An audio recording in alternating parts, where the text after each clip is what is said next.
ஓம் சாய்ராம். சகலம் சாய்பாபா நேயர்களுக்கு என்னுடைய அன்பான வணக்கங்கள். நாம் ஒரு வீடியோ போட்டோம்னா ட்ரெண்டிங் கார்டு அப்படின்னு சொல்லி கமெண்ட் பண்ணுவாங்க. ஆனால் இன்றைக்கி வீடியோவில் வந்து நீங்கள் ட்ரெண்டிங் கார்டு பற்றின அற்புதம் பார்க்க போகிறதில்ல, ரொம்ப பழமையான ஒரு அற்புதத்தை தான் பார்க்க போகிறீங்க. அதுவும் நம்ம இப்போ பார்த்த சாய் சத்யநாராயண பூஜாவுடைய அற்புதம் தான் எவ்வளோ பழமையானதுங்கிறத நீங்கள் தெரிஞ்சுக்கணும். அதுக்கு முன்னாடி சேனலை சப்ஸ்கிரைப் பண்ணிக்கோங்க, வீடியோ மறக்காமல் லைக் பண்ணிவிட்டு ஷேர் பண்ணுங்கள். இப்போ நம்ம வீடியோக்குள்ளே போகலாமா? வணக்கம், இது சகலமும் சாய்பாபா.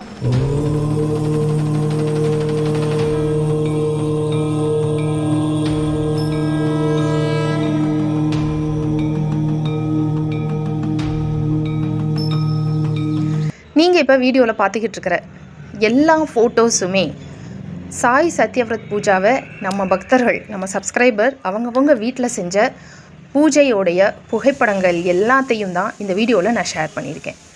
ரொம்ப பெருமையாக இருக்குது, ரொம்ப சந்தோஷமாக இருக்குது இது உங்கள் கூட ஷேர் பண்ணும்போது. போன வீடியோவில் நான் சொல்லியிருந்தேன், சாய் சத்யவிரத் பூஜாவை செய்யுங்க, வியாழந்தோறும் பண்ணுங்கள், பௌர்ணமி தோறும் பண்ணுங்கள், உங்களுக்கு எல்லா நன்மைகளும் ஏற்படும். சத்யநாராயணா பூஜா போலவே இந்த பூஜையும் பண்ணுங்கள், பாபா அதுக்காக தான் தேடி வந்திருக்காரு, தீராத பிரச்சனைகளை தீர்த்து வைப்பார் அப்படின்னு சொல்லி கொடுத்த வீடியோவுக்கு அப்புறம் எக்கச்சக்க பிளெஸ்ஸிங்ஸுங்க, எக்கச்சக்க ஃபோட்டோஸ் எல்லாத்தையும் என்னால் முடிஞ்ச அளவுக்கு இந்த வீடியோவில் எல்லாத்தையுமே வச்சுருக்கேன். பக்தர்கள் ஒவ்வொருத்தரும் பாபா மேலே நம்பிக்கை வச்சு, என்னுடைய வார்த்தைகள் மேலே நம்பிக்கை வச்சு வீட்டில் எத்தனை அழகழகான பூஜைகளை செஞ்சுருக்கீங்க. இந்த பூஜைகள் எல்லாமே பார்க்கும்போதே அவ்வளோ ரம்யமாக அவ்வளோ டிவைனாக அழகாக இருந்தது. ரொம்ப தெய்வீகமான இந்த புகைப்படத்தை உங்கள் கூட கண்டிப்பாக ஷேர் பண்ணணும்னு நான் நினச்சேன். ரொம்ப சந்தோஷமாகவும் இருந்தது. உங்கள் வேண்டுதல்கள், உங்கள் பூஜைக்கான பலன்கள், உங்கள் பிரச்சனைகள் எல்லாமே தீர்ந்து போகணும் அப்படின்னு நான் வீட்டில் பூஜை பண்ணும்போது பிரார்த்தனை பண்ணிக்கிட்டேன், வேண்டிக்கிட்டேன். உங்கள் எல்லாருடைய வேண்டுதலையும் கண்டிப்பாக பாபா நிறைவேற்றுவார். இதே நம்பிக்கையோட மனம் தளராமல், துவண்டு போகாமல் தொடர்ந்து பண்ணுங்கள். ஒரு வியாழன் மிஸ் ஆயிடுச்சுன்னா பரவாயில்ல, அடுத்தடுத்த வியாழன் செய்யுங்க. போன வாரம் மிஸ் ஆயிடுச்சுன்னு இந்த வாரம் பண்ணாமல் விட்டுற வேண்டாம். ஒரு பௌர்ணமி மிஸ் ஆயிடுச்சுன்னா அடுத்த பௌர்ணமி பண்ணாமல் இருக்க வேண்டாம். எந்த நாள் எந்த வாரம் மிஸ் ஆனாலும் அடுத்த முறை அடுத்த தொடர்ந்து வர்ற வாரங்களில் அதை கடைப்பிடிங்க. அது ரொம்ப முக்கியம். அதனால் நான் இந்த பூஜைகள், இந்த பிரார்த்தனைகள் பாபா இதன் மூலியமாக உங்களுக்கு கண்டிப்பாக ஒரு பெரிய நம்பிக்கையை கொடுத்துருப்பாரு அப்படின்னு நான் நம்புகிறேன். ஏன் சொல்கிறேன் அப்படின்னா, இதே நம்பிக்கையோட நீங்கள் இப்படியே பூஜை பண்ணிக்கிட்டு இருந்தால் கண்டிப்பாக உங்களுக்கு நீங்கள் என்ன பிரார்த்தனையில் என்ன வேண்டுதல் வைக்கிறீங்களோ அது நடக்கும் அப்படிங்கிறதுக்கு ஒரு நல்ல உதாரணமாக, ஒரு அற்புதமான ஒரு சின்ன ரொம்ப ஷார்ட் ஸ்டோரியோடு வந்திருக்கேன். ஆனால் இது ரொம்ப பழங்காலத்து கதை அப்படின்னு ஒரு ப்ரூஃபோடு நான் உங்களுக்கு சொல்ல விருப்பப்படுறேன். என்ன ப்ரூஃப் அப்படின்னா, சத்யநாராயண பூஜாவுக்கு எத்தனை சக்தி இருக்குது, எத்தனை பவர்ஃபுல்லான ஒரு பூஜையை இப்போ நீங்கள் எல்லோரும் கடைப்பிடிச்சிக்கிட்டு இருக்கீங்க அப்படின்னு நீங்கள்லாம் தெரிஞ்சுக்க வேண்டாமா? எஸ், ரொம்ப பழங்காலத்து பூஜை இது. இந்த கதாவை நீங்கள் படிக்கும்போதே உங்களுக்கு தெரிஞ்சிருக்கும், எத்தனையோ காலங்கள், எத்தனையோ வருடங்களுக்கு முன்னாடி அந்த ஜனங்கள் வந்து செஞ்சுக்கிட்டு இருந்த ஒரு பூஜை. நாராயணனே தோன்றி எனக்காக இப்படி பூஜை பண்ணு அப்படின்னு சொல்லி அதுக்கப்புறம் அந்த பூஜையை கடைப்பிடித்த எல்லா பக்தர்களுக்கும், குழந்தை இல்லாதவங்களுக்கு குழந்தையும், செல்வம் இல்லாதவங்களுக்கு செல்வமும், கல்யாணம் திருமணம் ஆகாதவங்களுக்கு திருமணமும், இப்படி எல்லா பிரச்சனைகளையும் தீர்த்து வைத்த ஒரு சக்தி வாய்ந்த பூஜை தான் இந்த சத்யநாராயண பூஜா அப்படிங்கிறத அந்த கதாவில் நீங்கள் படித்து பார்த்தா தெரியும். கதாவில் படித்தா போதுமா? அது சம்மந்தமான ஒரு நல்ல ப்ரூஃப் உங்களுக்கு வேண்டாமா? ஒரு உதாரணம் உங்களுக்கு வேண்டாமா? ஆமாங்க, நம்ம சகோதரி ஒருத்தங்க, அவங்க பேர் வந்து ஸ்ரீவித்யா, அவங்க யூஎஸில் இருக்காங்க. இவங்க அவங்களுடைய பழங்காலத்து விரத பூஜை, அதாவது அவங்க அம்மா பல வருடங்களாக பௌர்ணமி பூஜை அவங்க வீட்டில் வந்து செஞ்சுக்கிட்டே வந்தாங்களாம். அப்படி அவங்க அம்மா கடைப்பிடிச்சிக்கிட்டு வந்த ஒரு பொக்கிஷமான ஒரு பழங்காலத்து சத்யநாராயண விரத பூஜையோடைய புத்தகத்தை அவங்க நம்மக்கிட்ட ஷேர் பண்ணியிருக்காங்க. பழங்காலம்னா எவ்வளவு பழசுனா 1960லேருந்து 70களில் வாங்கின ஒரு புத்தகம். அதை இன்னமும் நான் பத்திரமா வச்சுருக்கேன். எங்கள் அம்மா அந்த புத்தகத்தில் தான் பூஜை பண்ணாங்க. அதுக்கப்புறம் அதை பொக்கிஷமாக இப்போ வரைக்கும் வச்சு பாதுகாத்துக்கிட்டு இருக்கேன் அப்படின்னு நம்மக்கிட்ட ஒரு அழகான ஒரு பொக்கிஷத்தை ஷேர் பண்ணியிருக்காங்க. அதை நீங்களே பாருங்கள்.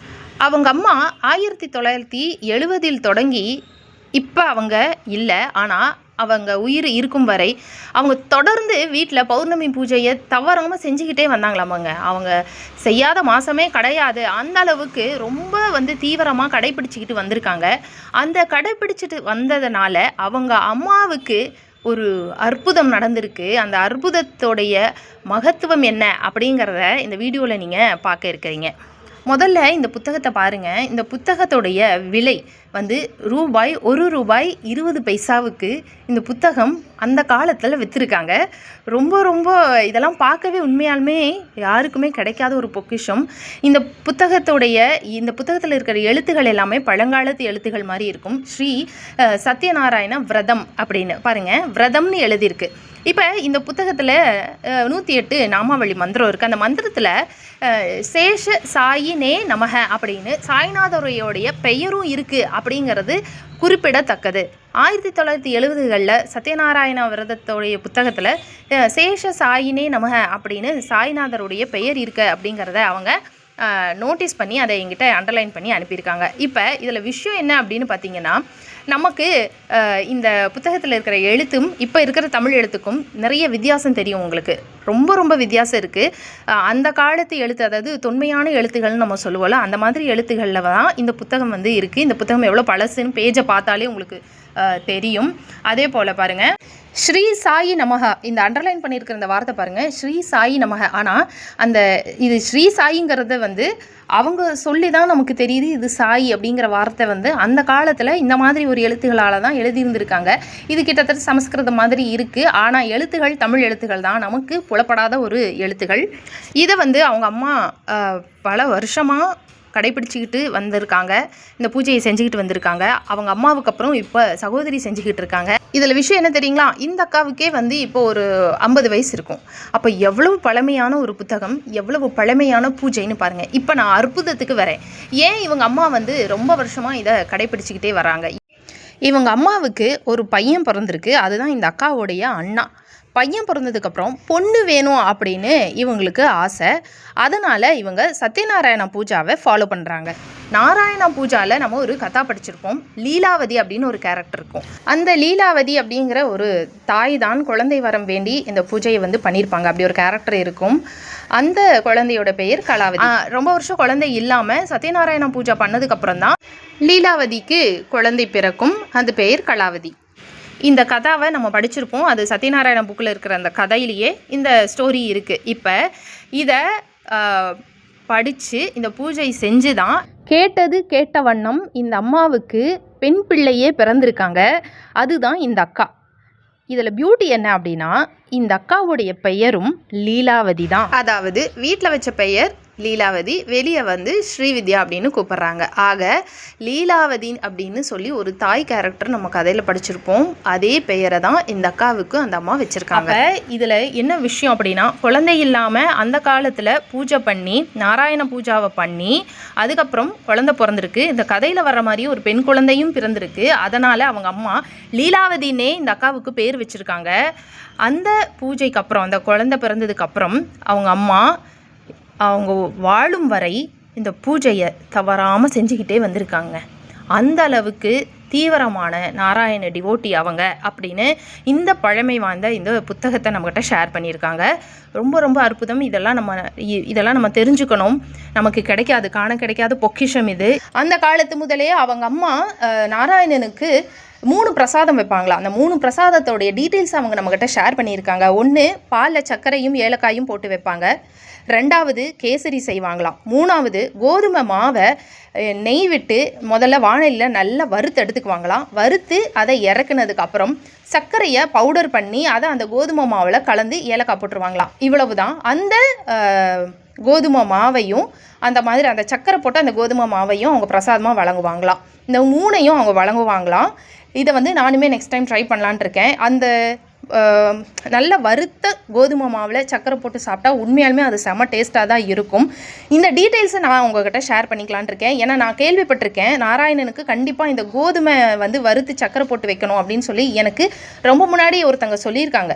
நெக்ஸ்ட் டைம் நான் இதை கண்டிப்பாக ட்ரை பண்ணுறேன். அப்படி ட்ரை பண்ணேன்னா நான் அந்த ரெசிபி வீடியோவை உங்களுக்கு கண்டிப்பாக போடுறேன். மக்களே, நான் உங்களுக்கு இந்த வீடியோ கொடுக்கறதுக்கு காரணம், இன்றைக்கி நம்பிக்கையோட பூஜையை தொடங்கியிருக்கீங்க இல்லையா, இந்த பூஜைகளை நிறுத்தாமல் செய்யுங்க. கண்டிப்பாக உங்கள் வேண்டுதல் நிறைவேறும் அப்படிங்கிறதுக்கு இந்த பழமையான இந்த அற்புதமே சாட்சி. இது கண்டிப்பாக உங்கள் எல்லாருக்கும் ஒரு நம்பிக்கையை கொடுத்துருக்கோம் அப்படின்னு நான் நம்புகிறேன். நாராயண பூஜை பண்ணால் கேட்டது கேட்ட வண்ணம் நிச்சயமாக கிடைக்கும். எனக்கு ஒரு பெண் பிள்ளை வேணும்னு வேண்டி பூஜை பண்ணவங்களுக்கு பெண் பிள்ளை கிடச்சிருக்கு. அந்த பெண் பிள்ளை தான் இன்னைக்கு இந்த பூஜையுடைய மகத்துவம், இந்த பழமை வாய்ந்த பூஜை வந்து எல்லாருக்கும் தெரியணும்னு இந்த பொக்கிஷத்தை நம்மகிட்ட இப்போ ஷேர் பண்ணியிருக்காங்க. ஸோ நான் வீடியோட ஸ்டார்டிங்கில் எத்தனை புகைப்படங்களை ஷேர் பண்ணியிருக்கேன், எத்தனை பேர் நம்பிக்கையோட இந்த பூஜையை தொடங்கியிருக்கீங்க, அத்தனை பேரும் தொடர்ந்து இந்த பூஜையை செஞ்சுக்கிட்டே இருங்க. அதுக்காக தான் இந்த வீடியோ. கண்டிப்பாக உங்கள் பிரார்த்தனைகளை நாராயணன் பாபா எல்லாருமே செவி கொடுத்து கேட்பாரு. கண்டிப்பாக உங்கள் பிரார்த்தனைகள் நிறைவேறும். அதுக்கு தேவை கன்சிஸ்டன்சி, தொடர்ந்து செய்யணும், மனம் தளராமல் தொடர்ந்து செஞ்சுக்கிட்டே வரணும். இந்த அக்காவுடைய அம்மா மாதிரி எத்தனை ஒரு பக்தியும் நம்பிக்கையும் நன்றியுணர்ச்சியும் இருந்திருந்தால் பெண் பிள்ளை வேணும்னு வேண்டின போது செஞ்ச பூஜை தான் வாழும் வரை இறுதி வரை அந்த பூஜையை அவங்க செஞ்சுருப்பாங்க. இந்த நன்றி உணர்ச்சி தான் நம்மளை என்றைக்குமே நல்ல முறையில் வாழ வைக்கும். கடவுளுக்கு நன்றி உணர்வோடு இருங்க. அதுதான் இந்த வீடியோவுடைய டேக்அவே. இந்த பொக்கிஷத்தை என்கிட்ட ஷேர் பண்ண அக்காவுக்கு நன்றி. இந்த வீடியோ எப்படி இருந்துச்சு, உங்களுக்கு யூஸ்ஃபுல்லாக இருந்திருக்கும்னு நான் நம்புகிறேன். எப்படி இருந்துச்சுன்னு சொல்லி கமெண்ட் பண்ணுங்கள், லைக் பண்ணிவிட்டு ஷேர் பண்ணுங்கள். மீண்டும் நம்ம இன்னொரு வீடியோவில் சந்திக்கலாம். நன்றி, வணக்கம். ஓம் சாய்ராம். ஸ்ரீ சாயியை பணிக அனைவருக்கும் சாந்தி நிலவட்டும். ஜெய் சாய்ராம்.